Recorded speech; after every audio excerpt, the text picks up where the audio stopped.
Formaji YouTube video k lia oper jo tum ny story lik kdhs k oper tai men strong hook lik k do. Hook jandar. Suspenseful our curiosity si barpor hona chaye k mary vauer engage ho jn our video ko ntk deken moments between us. The room smelled faintly of old wood and damp curtains. Light from the street lamp outside flickered across the walls. I heard the slow ticking of the clock. Every tick felt louder than the last. She sat across from me, her eyes fixed on the floor. Her hands trembled slightly, but she tried to hide it. The air felt thick, almost heavy, pressing against my chest. A faint draft brushed across my neck, making my skin crawl. I reached for the cup on the table, but my hand froze. Something in the shadows moved, just at the edge of my vision. I blinked, and it was gone. The silence returned, sharper than before. Her voice finally broke it. It was soft, almost a whisper, but it cut through the stillness. She said something I could not understand. A sudden chill ran down my spine. I leaned closer, heart pounding. The shadows stretched, twisting in ways that felt impossible. A soft creak echoed from the corner of the room. I froze in place, every nerve alert. The room felt smaller, as if the walls had leaned in closer. I could hear my own breathing, harsh and uneven, filling the silent space. Her eyes were wide now, reflecting the faint light, yet avoiding mine. The shadows moved again, slower this time, deliberate. I could not tell if it was imagination or something real. A low thud came from the far side of the room. My pulse quickened. The chair behind me scraped softly against the floor. I turned my head slowly, each movement trembling with tension. Nothing was there, but I felt it. Something was watching me, waiting for the wrong moment to strike. She whispered again. This time I understood a single word. It was my name. The sound of it, fragile and distant, made my stomach twist. I tried to speak, but my voice caught in my throat. The shadows pooled near the corner, dark and thick, almost liquid. The air smelled different now, sharp, metallic. It made my head spin, as if the room itself had turned against me. I stepped back instinctively. My foot hit something soft on the floor.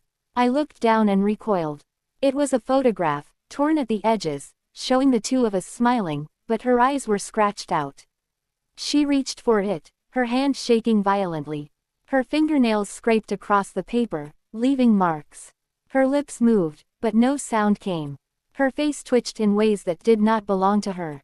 I wanted to leave, to run, but the door was gone. Where it should have been, there was only a blank wall. I turned to her, and she was closer than before, unnaturally close. Her shadow stretched across the floor, impossibly long, reaching toward me. A sudden slam echoed from behind me. I spun around, heart hammering.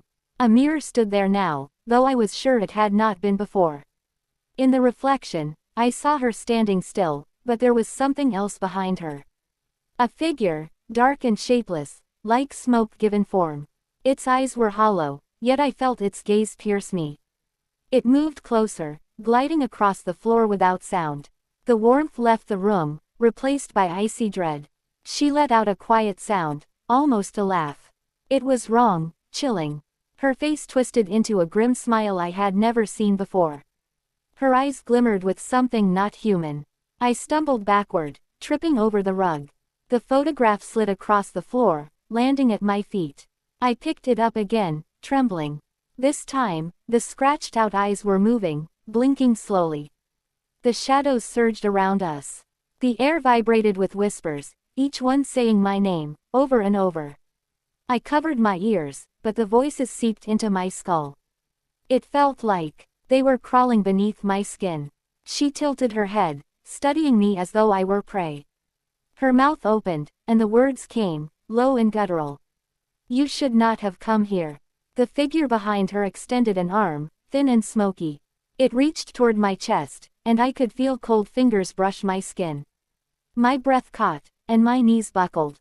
The room seemed to spin, lights flickering wildly. I tried to scream, but the sound was swallowed by the darkness. The photograph fell from my hands, and in it, the eyes stared at me directly. They were alive. They moved independently, and I knew they were judging me. Everything slowed. Time itself seemed to bend.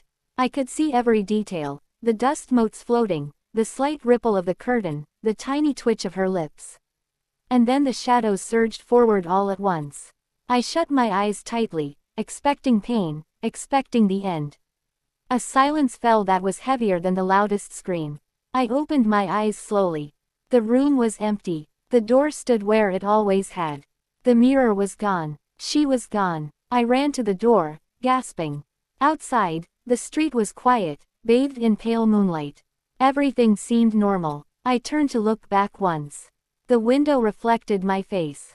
But behind me, in the glass, I saw her, standing still, smiling, her eyes black and hollow. I blinked, and she was gone. I realized I was not alone. I ran home, the night air heavy and still. Every step felt like moving through water. The streets were empty, yet I felt eyes on me. I reached my apartment and slammed the door shut. The lock clicked, and for a moment, I thought I was safe. But the silence that followed was uneasy, almost alive. I sank onto the couch, my hands trembling. The photograph was still in my pocket. I took it out carefully, afraid to see what might have changed. Her eyes were blank again, just paper. But the